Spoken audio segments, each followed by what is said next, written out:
आजाद Hindustan live, सच के साथ। रावेरखेड़ी में बाजीराव की समाधि पर सरकार के प्रस्तावित विकास को विनाश की कगार पर ले जा रहे हैं अवैध रेत माफिया।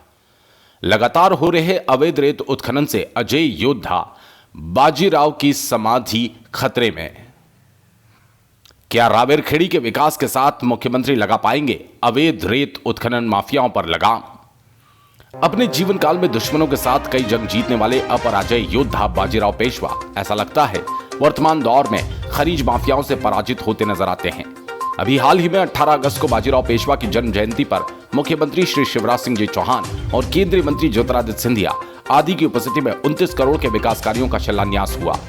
लेकिन इस और सरकार, प्रशासन, खनिज विभाग का ध्यान नहीं कि बीते लंबे समय से खनिज माफियाओं की लगी नजर के कारण उनकी समाधि जमींदोज होने के कगार पर है। जिन बाजीराव पेशवा के सामने खड़े रहने से बड़े बड़े सूरमाओं के पसीने छूट जाते थे, खरगोन जिले की तहसील सनावद में नर्मदा नदी तट रावेरखेड़ी में स्थित बाजीराव पेशवा की समाधि आज जमींदोज होने की कगार पर आ गई। अपने जीवन काल में एक योद्धा के रूप में लगातार 18 लड़ाइयां जीतने वाले बाजीराव की समाधि यहां की ऐतिहासिक धरोहरों में शामिल है। भारतीय इतिहास में बाजीराव पेशवा प्रथम की समाधि 1744 में ग्वालियर के महाराजा जनक तुकोजी राव सिंधिया ने बनवाई थी। वर्तमान समय में इसका रखरखाव अखिल भारतीय पुरातत्व विभाग देखता है। इन दोनों समाधि स्थल के समीप अवैध रूप से रेत खनन का कार्य तेजी से चल रहा है। इससे 4 शताब्दी पुरानी इमारत को क्षति पहुंच रही है। पुरातत्व संरक्षित इमारतों के समीप 300 मीटर के क्षेत्र में कोई भी खनन या निर्माण नहीं किया जा सकता। ग्रामीणों द्वारा लगातार शासन प्रशासन से मांग की जा रही है कि पेशवा की समाधि समीप चल रहे उत्खनन कार्य पर तत्काल पाबंदी लगाई जाए, अन्यथा आने वाले समय में यह ऐतिहासिक धरोहर मिट जाएगी। पुरातत्व विभाग के अनुसार समाधि स्थल से 300 मीटर का दायरा प्रतिबंधित क्षेत्र में आता है। पुरातत्व विभाग भी समाधि स्थल के करीब हो रहे अवैध उत्खनन को लेकर कई बार शिकायत कर चुके हैं। इसके बाद भी मनमाने ढंग से खुदाई की जा रही है। टूटती समाधि देखते हुए जन आस्था भी आहत हो रही है। ठेकेदार द्वारा आवंटित जगह के अलावा दूसरी जगह अवैध उत्खनन किया गया, जिस पर प्रशासन द्वारा कई बार नोटिस दिए गए, पेनल्टी की गई, अब तक वसूली नहीं की गई। ग्रामीणों के अनुसार समाधि स्थल के नीचे हिस्से में अवैध रेत माफिया खुदाई करते हैं। शासन प्रशासन को समाधि के पास हो रहे अवैध उत्खनन की कई बार शिकायतें की गई, मगर आज तक कोई भी शिकायत पर कार्रवाई नहीं हुई। विरोध करने पर माफिया सीधे तौर पर दबंगई दिखाते हुए शिकायतकर्ता को चमकाते हैं। कुल मिलाकर प्रशासन की मिलीभगत से अवैध खनन का धंधा खूब फल फूल रहा है।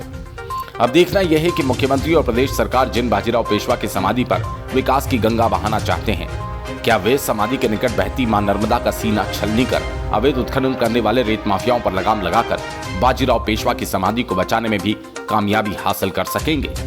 चीफ एडिटर नवरत्न जैन की खास रिपोर्ट। क्या हो रहे हैं, आज नर्मदा सूखती जा रही है और नर्मदा सूखने का दूसरा कारण है अवैध रेत खनन।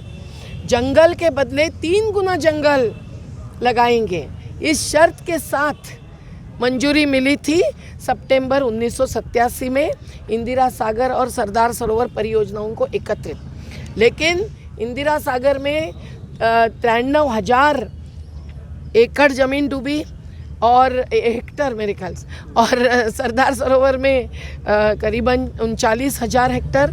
लेकिन दोनों जगह पे लाभों का पूरा भंगार है, क्योंकि अभी तो नर्मदा ही सूख रही है तो पानी भरो की मांग करनी पड़ रही है।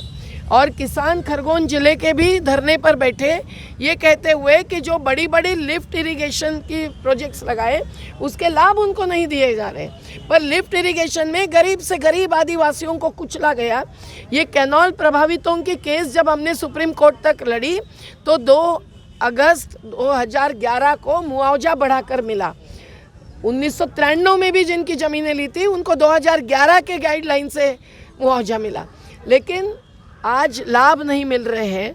तो 60,000 करोड़ रुपया लगाकर सरदार सरोवर में भी अलीराजपुर से खरगोन जिले तक जिन जिन का नुकसान हुआ है उनका नुकसान का क्या मतलब। और आज नर्मदा इसीलिए सूख रही है कि एक तो जंगल ख़त्म किए, जो बारिश का पानी बहता रखते थे नर्मदा में, ये ऐसी पूरे साल भर बहने वाली कम से कम नदियों में से एक नदी है नर्मदा। उसकी केवल जयंती मनाकर नहीं चलेगा, उसकी प्रकृति की रक्षा जरूरी थी। लेकिन जो अवैध रेत खनन चल रहा है उस पर 2014 से 2017 तक खुद केस लड़ी हमने। और हाईकोर्ट ने 2015 में जो आदेश दिया उससे स्टे लगवा दिया, क्योंकि नर्मदा किनारे की जो ज़मीनें नर्मदा घाटी विकास प्राधिकरण ने भू अधिग्रहित की है उसके मालिक आज भू अभिलेख रिकॉर्ड आप देखिए कार्यपालन यंत्री है। तो कार्यपालन यंत्री मालिक होते हुए कैसे खनिज विभाग लीज पर दे सकता है, ये सवाल हाईकोर्ट में खड़ा हुआ। और आज भी यही अवैधता चल रही है। न एमपी स्टेट माइनिंग कॉरपोरेशन, न ही खनिज विभाग, न ही राजस्व विभाग कोई भी ठेका नहीं दे सकते हैं जहां भू अधिग्रहण हुआ है और वहीं रहते हैं।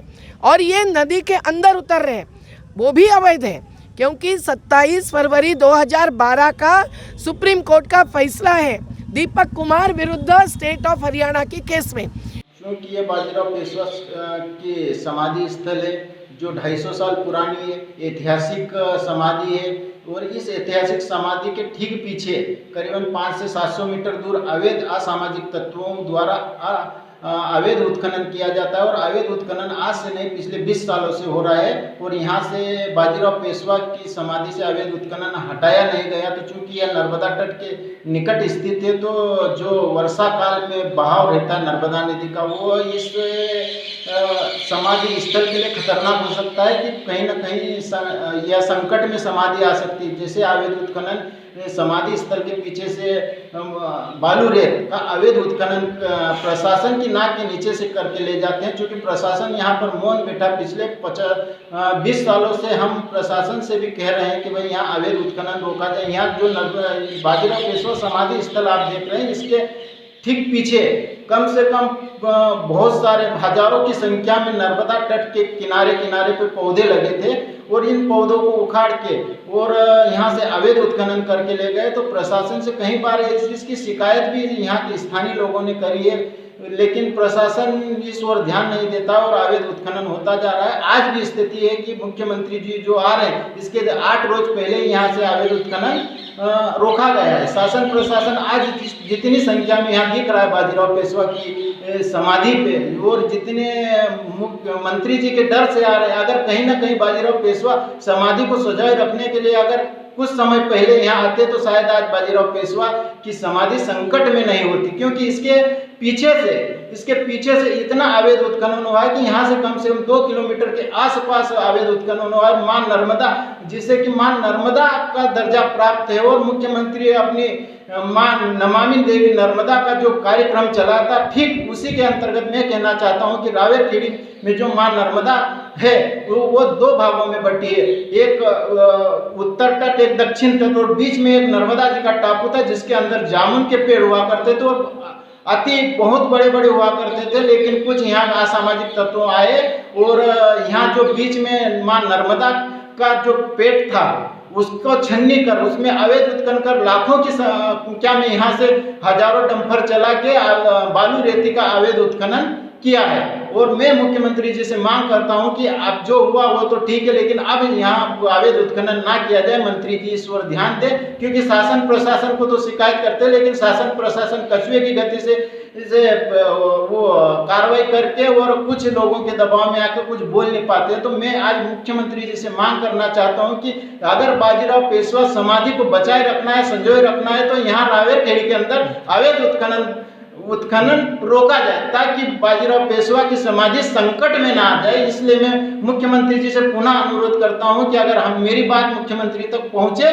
तो आपने इस ओर ध्यान दिया, क्योंकि आपने 30 करोड़ रुपए का यहाँ कार्य स्वीकृत कराया है, वह सराहनीय, हम आपके आभारी हैं।